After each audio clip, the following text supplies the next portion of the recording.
I was standing in the parking lot of Martinez Auto Repair, wiping grease off my hands when I got the text that changed everything. Not from my mom, not from a friend, from the landlord. It was a screenshot of an eviction notice with my mother's name on it. 3 days to pay $2,000 or get out.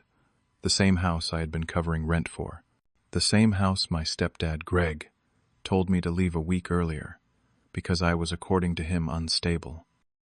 I stared at my phone, and for the first time in months, I smiled. But before I tell you how we got here, let me ask you something. Where are you watching this from right now? Drop your location in the comments, and while you are at it, hit that like button and subscribe, because trust me, you are going to want to hear how this plays out. What happened next taught me that sometimes the people who should protect you are the ones you need protection from.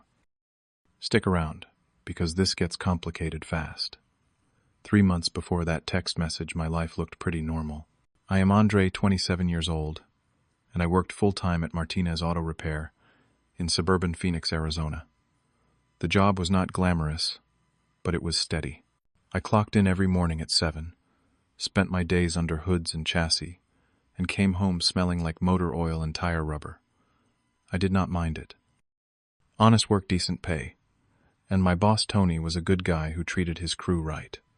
I lived with my mom Linda and my stepdad Greg in a small 3-bedroom rental house on the east side of town. The place was nothing special. Beige stucco, exterior gravel yard, a carport that barely fit 2 vehicles. But it was home, or at least it was supposed to be. The financial arrangement was straightforward. Rent was $2,000 a month. I paid $1,200. That is 60%. I also covered most of the groceries and my share of utilities. My mom worked as an administrative assistant at a dental office downtown, bringing in enough to handle her portion.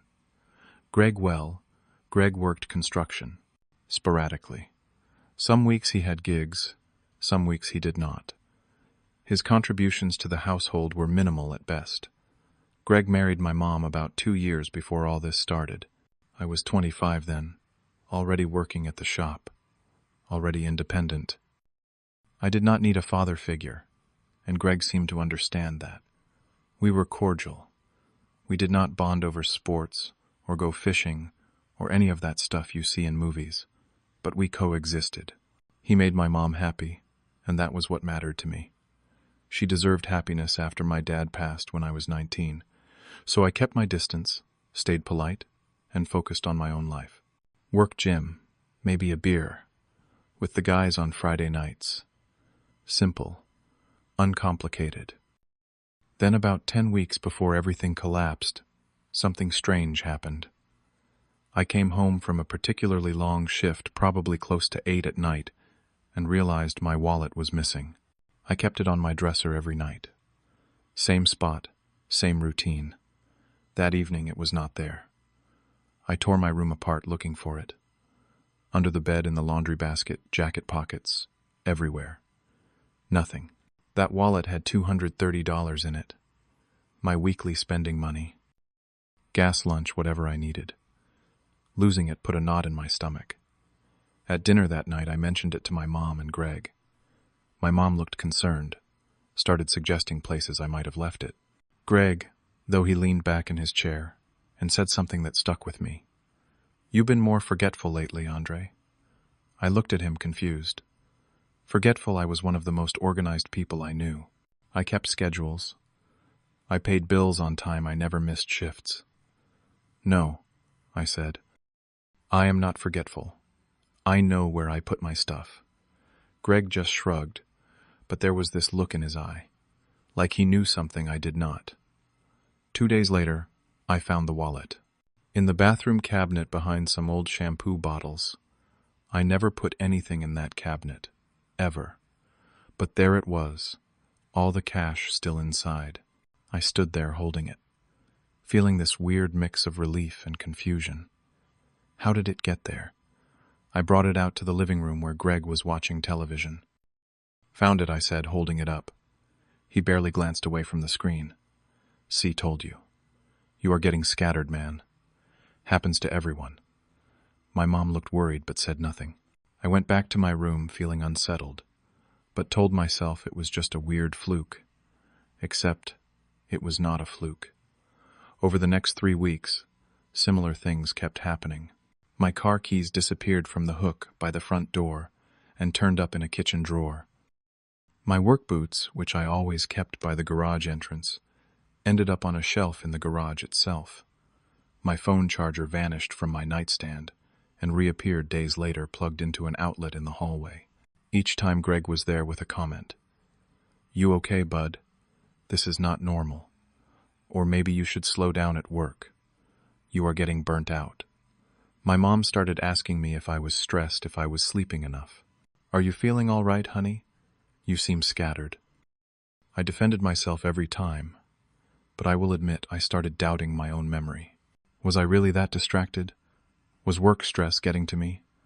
I lay awake at night trying to retrace my steps, trying to figure out how I could be so careless. My sleep got worse. Anxiety crept in. I started second-guessing everything I did. Greg even suggested real casual, like, "Maybe you should see someone." No shame in therapy, Andre. Lots of people need help managing stress. I brushed it off, but the seed was planted. Maybe something was wrong with me. Then I started noticing a pattern. Greg was always around when these items reappeared. Always the one to point them out. Always the one with the calm, reasonable explanation about my declining mental state. A suspicion started growing in the back of my mind, but I had no proof. Just a gut feeling that something was off. 5 weeks before the final confrontation, things escalated. I came home from work one afternoon to find my mom sitting on the couch, crying. There was broken glass all over the living room floor. Her favorite framed family photo, the one from her and Greg's wedding, had fallen off the wall. The frame was shattered. She was holding the picture, tears streaming down her face. Greg was in the kitchen, arms crossed, watching her with this expression I could not quite read. "What happened?" I asked, dropping my work bag and moving toward my mom. She looked up at me, and there was something in her eyes. Confusion, fear. "Greg said you came home for lunch and knocked it over." I froze. "What, Mom? I was at work all day. I have not been home since 7 this morning." Greg stepped forward. "Andre, I saw you. You came in, you seemed upset about something you were pacing, and you knocked into the table. The frame fell." I stared at him. "That is not true. I was at the shop all day.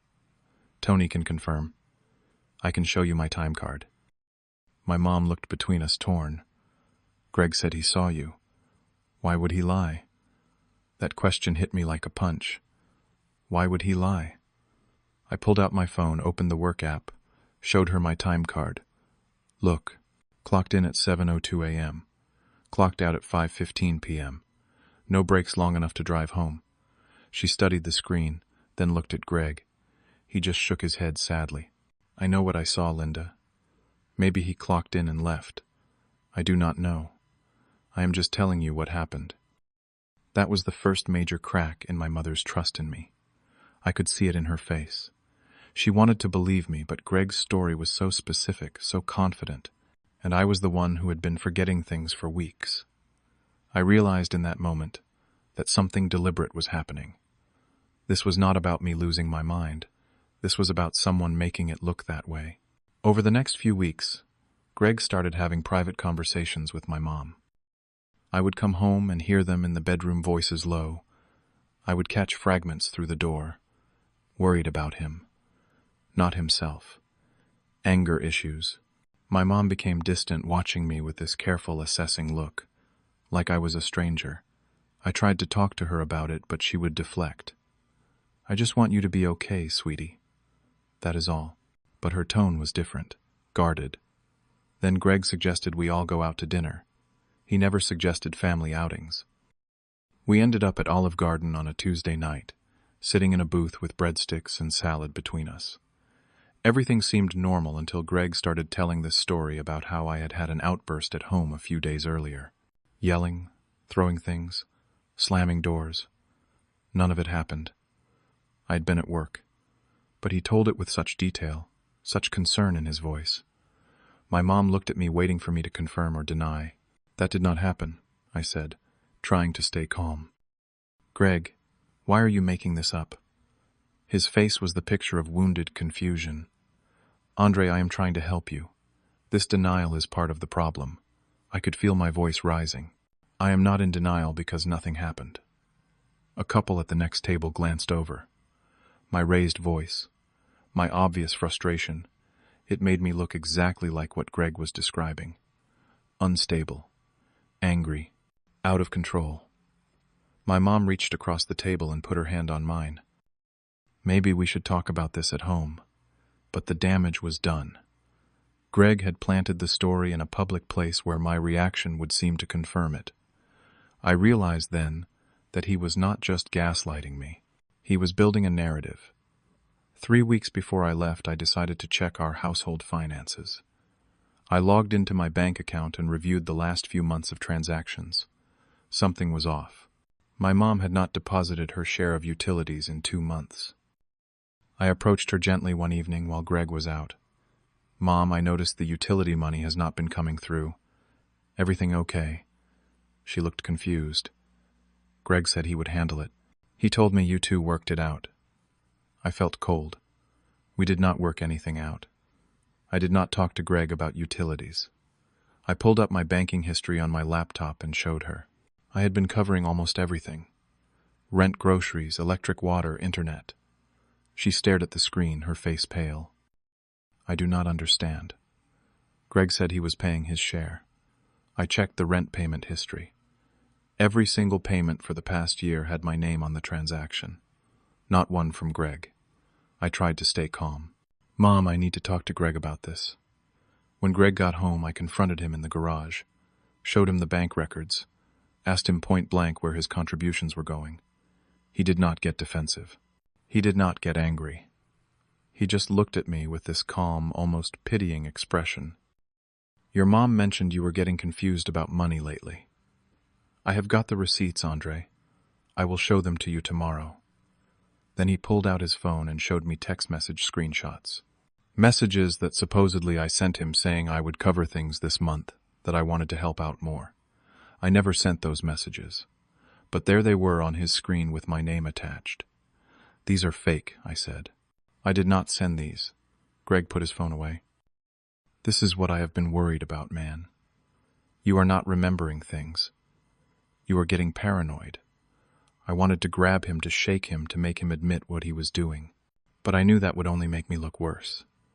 I walked away back into the house and tried to show my mom the discrepancy. She was sitting at the kitchen table, overwhelmed. "I do not understand what is happening," she said, her voice small. Greg followed me in, put his arm around her shoulders. "This is what I have been worried about, Honorable. The confusion, the accusations. It is getting worse." I felt the walls closing in. That night I made a decision. I was going to start documenting everything. Dates, times, conversations, photos. If Greg was manipulating the situation, I needed proof. 2 weeks before I left, I bought a small security camera online. Nothing fancy. Just a basic device I could set up in my own bedroom to monitor who was coming in. It was my private space, and legally, I had every right to record it. I installed it on my bookshelf, angled toward the door, and my dresser. If Greg was moving my stuff, I would finally have evidence. For 3 days, nothing happened. Then on the 4th day, I checked the footage from my phone during my lunch break at work. There it was, clear as day. Greg entering my room at 11:30 in the morning, when the house should have been empty. My mom was at work. I was at the shop. He spent almost 10 minutes in there, moving things, going through my drawers, picking up my wallet, my keys, relocating them to random spots. I felt sick watching it, but I also felt vindicated. This was proof. Hard, undeniable proof. I saved the video file immediately, sent it to my email as backup. Then I drove home early from work, ready to show my mom everything, ready to finally expose what Greg had been doing. I walked through the front door, and the house was quiet. Too quiet. I went to my room and my stomach dropped. The camera was gone.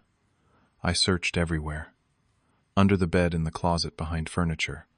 Nothing. I walked back out to the living room, and there was Greg, sitting on the couch. He was holding the camera. "Looking for this?" he asked. My blood ran cold. "Found it this morning," he continued, his voice casual. "Went through the footage. Pretty paranoid behavior, Andre. Recording your own family," I tried to explain. Tried to tell him I caught him on video, that I had proof. But he just shook his head. "I already showed your mom. She is pretty upset." My mom appeared from the hallway, her eyes red from crying. "Why would you spy on us?" she asked. "What is wrong with you?" I tried to explain about the footage, about seeing Greg in my room, but Greg cut me off. "See, Linda, this is exactly what I was talking about. The paranoia, the delusions. He is convinced I am out to get him."